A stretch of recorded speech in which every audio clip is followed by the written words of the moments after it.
Hola mis queridos amigos, nuevamente con ustedes, su doctor Maximiliano, un médico que ha trabajado en los Andes, la Amazonía y la costa de Ecuador en momentos críticos como durante la guerra del narcotráfico en los años 2000 o en el terremoto de Pedernales en el año 2016. Todo esto es para hacerles entender a ustedes esta introducción de que se trata de una persona que ha salvado vidas, ha trabajado en los campos, ha dormido bajo el sol, ha trabajado bajo la lluvia, en la intemperie,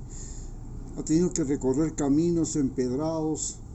distancias difíciles e inclusive ha tenido que sufrir enfermedades que sufren sus pacientes, jugarse la vida atendiendo pacientes. Bien,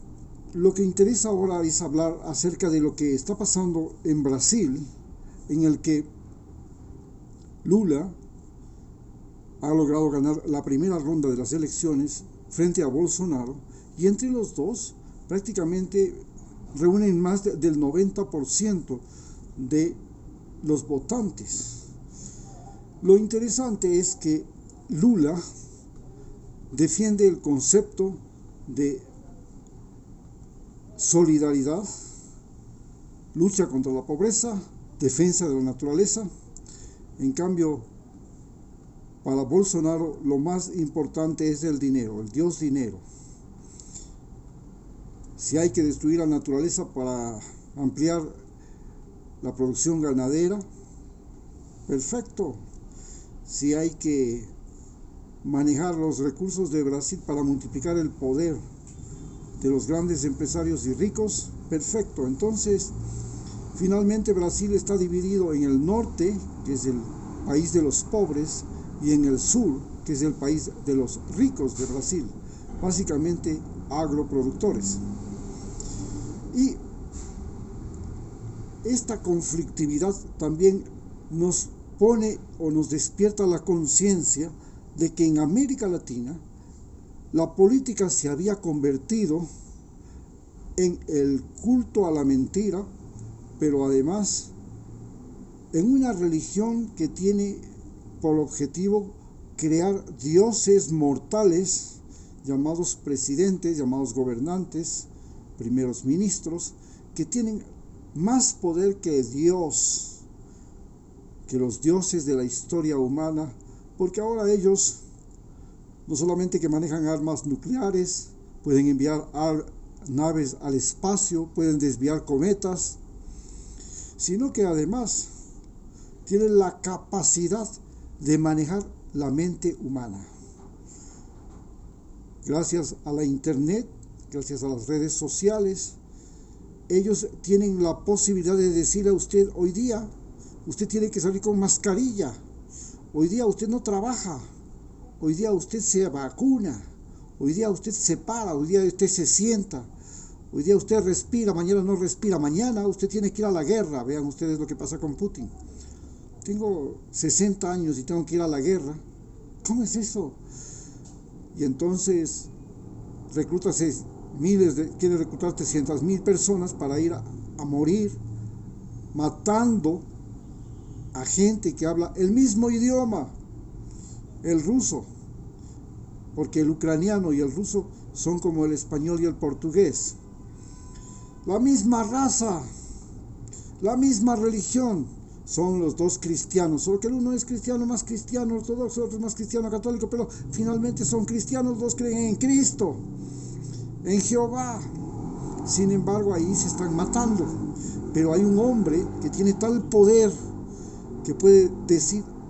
a 300,000 ciudadanos de su país: ustedes mañana tienen que ir a morir en ese lugar porque yo he decidido así.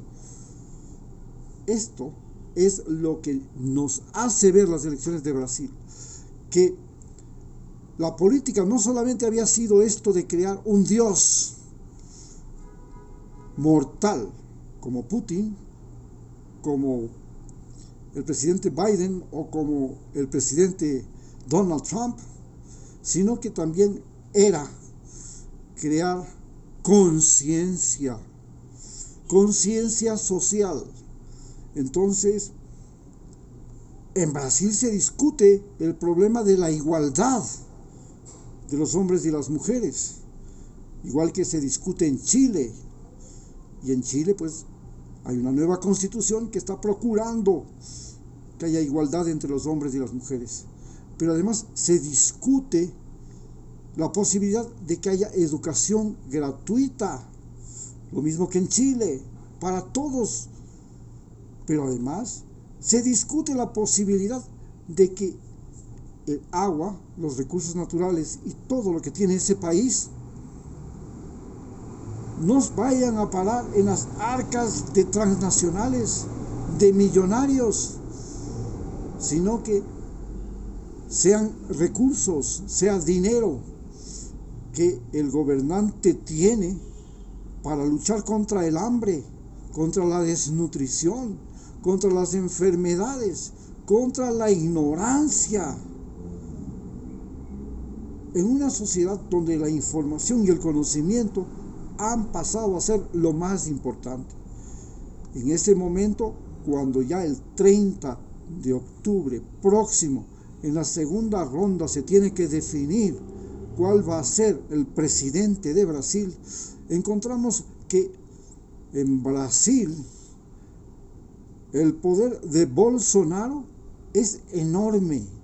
pero y el poder de Bolsonaro es el poder de todo el mecanismo de manipulación de la mente humana que han logrado desarrollar la sociedad que vivimos a través de los medios de comunicación y hacernos creer lo que le da la gana al presidente. Y Bolsonaro, representa el hombre que puede manipular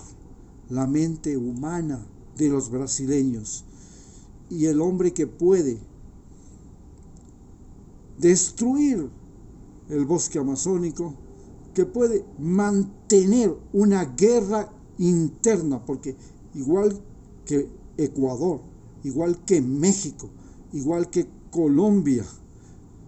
estamos viviendo una guerra civil. Esta guerra civil es una guerra de los pobres contra los ricos. Y los pobres, igual que hace 100 años, cuando empezó las guerras liberales en América Latina, en el caso de Ecuador eran campesinos costeños que invadían tierras de los grandes terratenientes que llegaban a tener hasta 50, 100 haciendas que producían cacao y que exportaban y que vivían en París, y además que se atrevían a decir que había que separar al Estado de la Iglesia, y entonces eran ateos, eran masones, eran comecuras, eran los malos, como después, durante la década de los 60 hasta la fecha, en países como Colombia, aquellos que quieren que la tierra sea redistribuida, que quieren que haya igualdad de derechos entre hombres y mujeres, que quieren que haya educación para todos, salud para todos, se les llama comunistas o socialistas ahora. Y estos son la reencarnación de los ateos, de los masones, de los comecuras, de los idólatras de América Latina. Esto nos ha llevado a México, a Ecuador, a Colombia y ahora a Brasil, en la zona de Río de Janeiro, de Sao Paulo, en la zona de la selva amazónica, en la zona de las grandes concentraciones de población, a vivir una guerra civil de baja intensidad. A tal punto que en este momento, conversando con los militares ecuatorianos y los policías mexicanos y el gobierno mexicano y el gobierno colombiano, se pretende utilizar los ejércitos ya no para disparar a los enemigos que aparezcan al otro lado de la frontera, al otro lado del borde marino, sino para disparar para apresar, para perseguir a su propia población, como lo hizo Pinochet, como lo hizo Vileda. Es decir, utilizar el ejército para someter, para subordinar, para oprimir al pueblo. Y el problema más grave en el caso de Ecuador es que los policías y los militares son en su mayoría serranos, mientras que los delincuentes son en su mayoría costeños. Y se repite el mismo fenómeno que se vivió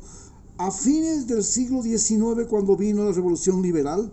y los costeños eran los comecuras, los quitatierras, los asaltapueblos, los ladrones, los bandoleros, y ellos crearon la Revolución Liberal. Hoy los ladrones y bandoleros vuelven a ser los costeños, mientras que los policías y militares son serranos, y los serranos se pasan defendiendo la moral y votan por Guillermo Lasso, por Lenín Moreno, mientras los costeños lo denuncian, lo atacan, no lo quieren, a pesar de que es un guayaquileño. Sin embargo, conocen quién es el pillo y quién es el no pillo en la costa. En cambio, nosotros los serranos